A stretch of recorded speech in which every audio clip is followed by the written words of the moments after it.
Ladies and gentlemen, come gather round, come gather round, come gather around. I know what you're asking. What are you doing on the back of that 1977 Chevy Silverado, Mr. Wellwood? Well, you know that little voice that you have back in the back of your head that says something like, I think that crane operator is a little too close to the cab of my truck? And you know how that little voice is just a little bit too late in letting you know? Well,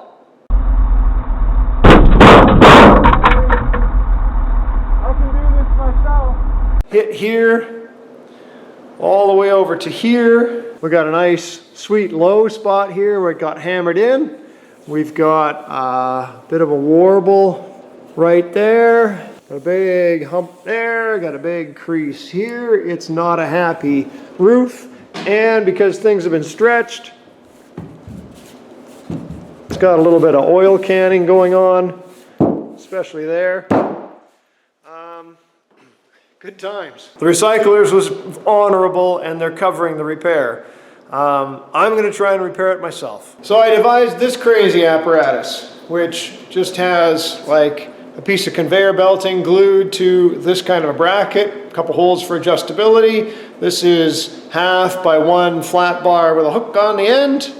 And then in theory, I can put this in like so, put that on the edge of the roof that's got some strength, weld that in there and just give the old heave-ho while I tap this with a hammer to pull it back up. And then somebody on the Chevy truck forum suggested using like a come-along or some kind of way to pull this, and he uses a hoist, and I thought, well, I can do that. So I devised these little plates to go in the ends of the hoist, a little hook, piece of metal on there, probably the same piece of metal, weld that onto the roof, and then I would tighten the nut here to pull this up because I'm a little chicken about hitting the up on the hoist, and I now have a convertible. I've never done this before.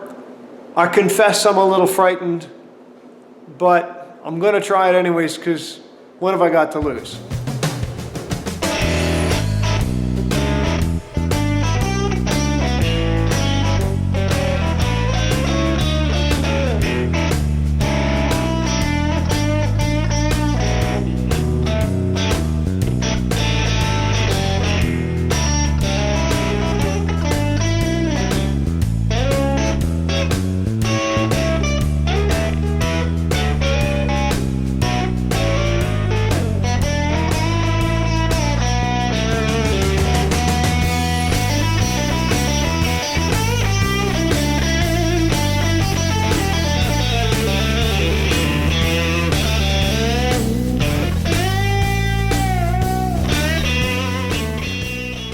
Progress or regress. I tried working out this one to be a little gentler in my approach.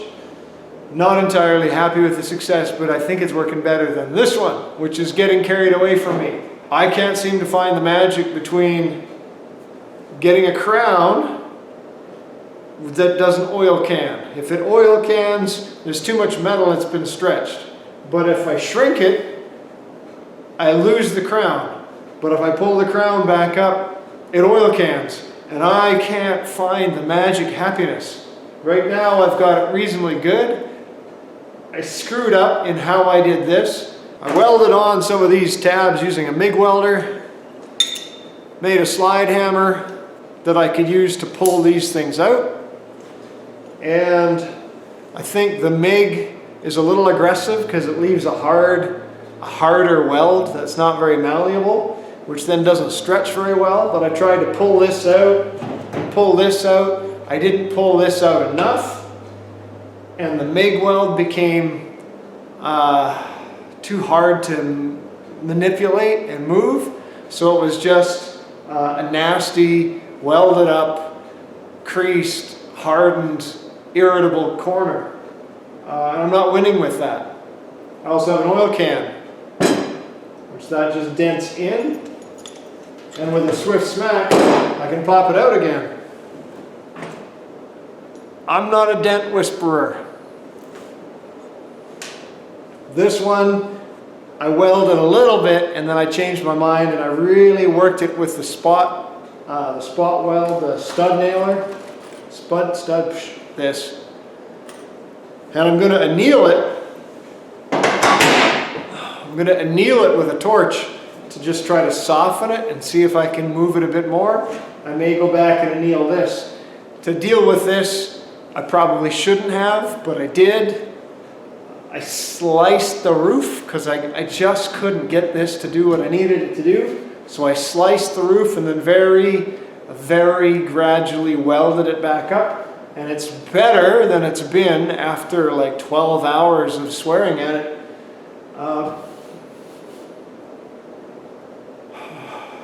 There we are. Let's see what happens next.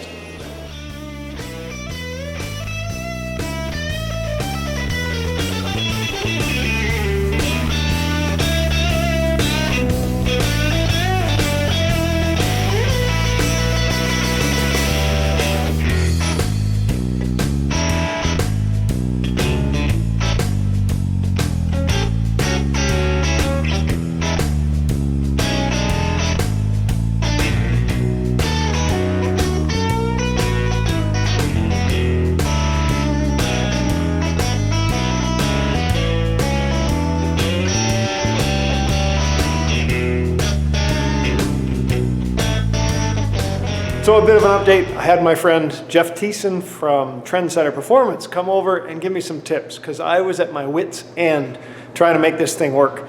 And I'm not a dent whisperer. I don't have the magic to make this do what I need it to do. And normally I can pick up a skill pretty quick, not this one. So things I learned. One was, I think it was a mistake to weld the pieces onto here and try to pull the ridge out of the roof with a slide hammer or whatever, because by MIG welding it on here, the MIG leaves a very hard, not malleable edge, and then I can't move it because it's so full of weld. By welding on here, it shrinks and it's really hard to stretch the panel. I used the stud gun to try and pull the panel out, but there's a better way, and what Jeff showed me is using heat. And I mean, you can use a shrinking disc to shrink it, but we sat here and spent a good number of hours just heating up a low spot, and you'd see the low spot rise, and unlike shrinking, you'd see it start to rise and then blow it with compressed air, and it would kind of stay up.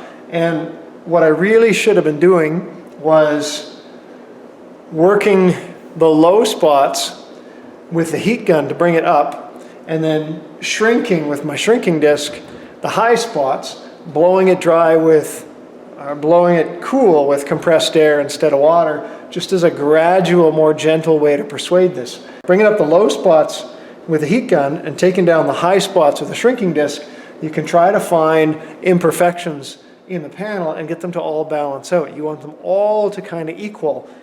And I learned also that any defect in the roof skin contributes to all the issues in the roof skin. So you really want to fix them all. I was watching a YouTube video where a guy was working on something from the late 40s. Very curved roof, and the back was very curved, and it oil canned up at the front. And he said, I bet you the oil can is because of all the little walnut bag dents along the back of the cab. So we spent all the time just working those dents out of the back of the cab, and the oil can up front went away. For whatever reason, it made sense to me to try and pull out this crushed area first. Apparently, really what you should be doing is the first part of the dent going in should be the last part of the dent coming out.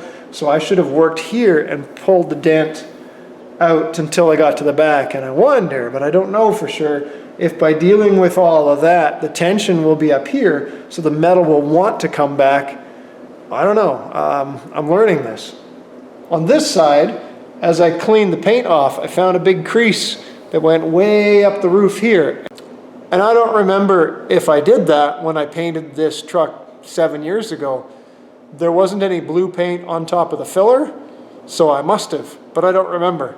I do know that I don't know how to deal with that. Anyways, I used the stud gun to pull it all out, but again, not knowing, I started at this edge and tried to pull this up as best I could and then work my way out. I should have started over here and worked my way in, plus the curves going this way. This wasn't too bad. I got that most of the way out. There's still a spot here. It kind of oil cans a bit. You can hear it. So I'm going to peel the paint off of that and focus a little bit on this area and see how far we can get. This one kind of does the same thing. At some point you just stop fighting it. There is stuff called flutter foam by Fusor that I'm going to try and spray in through the dome light and stick it as far into here as I can and spray in through there. It's not Home Depot great stuff foam, but it's an expanding foam for automotive. And I'll do some on this side into here just to try to put some rigidity back into the roof panel, because it's iffy. Not loving it, but I'm getting there. So we'll see what happens today. I think I'm at I don't know, 20 hours, because I suck. Here we go.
As you can probably tell from dust freaking everywhere, I've been having a barrel full of fun with this.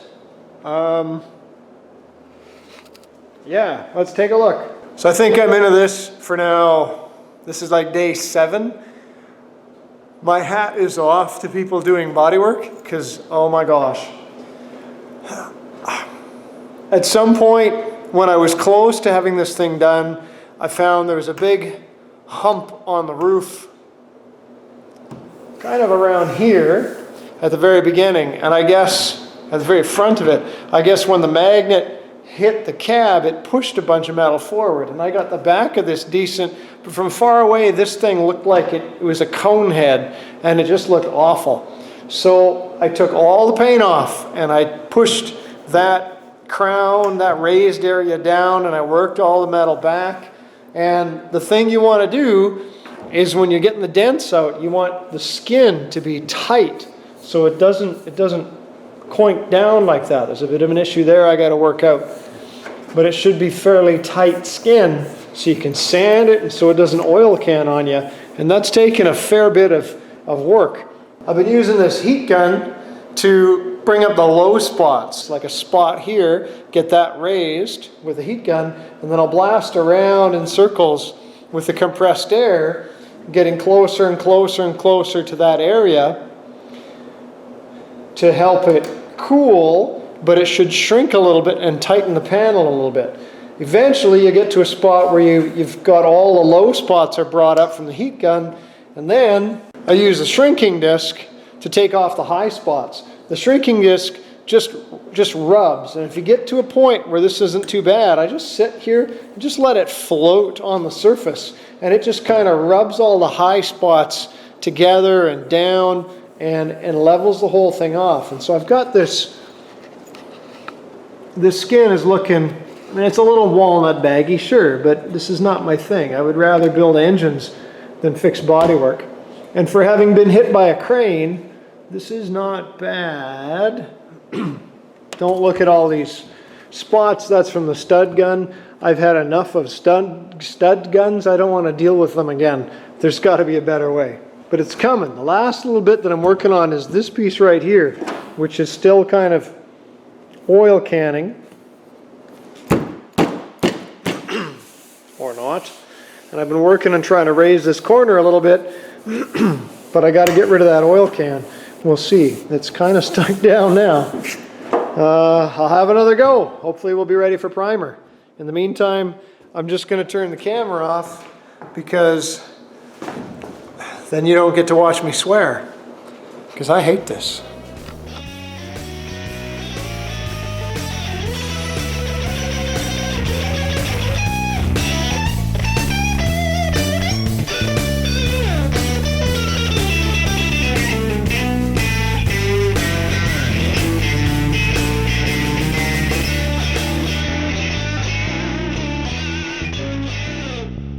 It's been 8 days, but it's to an acceptable level to sand it, edge prime it, bondo it, paint it, and move on with my life. I've learned a lot. I'm not totally convinced I should have done this, but I did, so here we are.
Trimclad.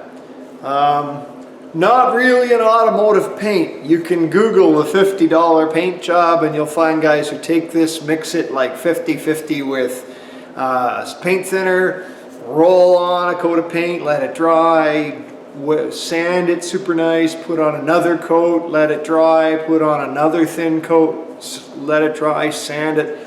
And after, I don't know, 15 coats or so, it can look freaking awesome. Don't care enough. This was painted 7 years ago, Trimclad and a roller unthinned. I just dip the roller in the can and give her. There's enough orange peel in this paint to give you canker sores, but it's thick, it covers, it's okay. It's not really UV resistant, so over time it's gonna start going kind of chalky and looking like an old vehicle, which it is, and I'm okay with that. And because I haven't fixed all the rust disastrously awesome on this, it's just gonna keep rusting anyways while I can touch it up with some more Trimclad. I painted the whole truck for like 65 bucks. I'm just gonna paint the roof, and I did some other rust repair because I'm stupid, and we'll paint that as well, fixing issues that I made and some issues that somebody else had done. We're gonna make it awesome. Oh, it's an alkyd enamel. I have heard of some people putting a good squirt of fiberglass epoxy hardener, the catalyst for fiberglass resin, to make this thing cure a little bit harder. I've done it. I don't notice a difference. I'm not gonna do it with this one because it's gonna be just straight out of the can like a boss. Same way we eat that soap. Don't eat soap. All right, here we go.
And that's about as far as we're going to take the video for this truck.